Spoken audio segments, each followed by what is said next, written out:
my experience, just to give you a little insight into this noggin here of hearing all that. I'm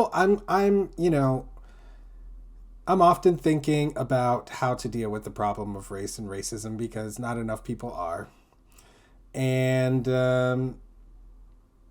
really, this conversation kind of like highlighted for me a lot of areas where people do not connect the imposition of racial categories of a human hierarchy on particular contexts that have impacts outside of what people traditionally think of as having to do with race.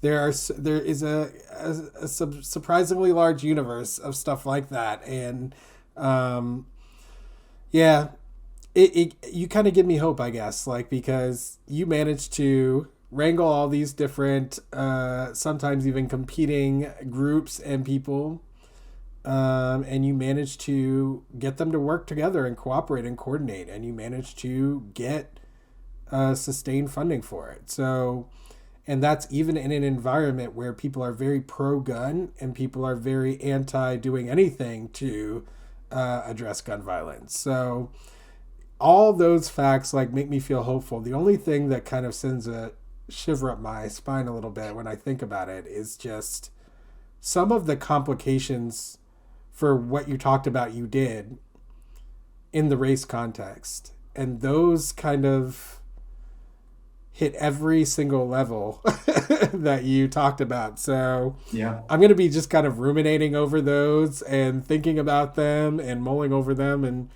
maybe I'll have you back in the future and we can like talk about them more directly because sure. there's a lot to chew on there. But I just appreciate you coming on, sharing your expertise with us.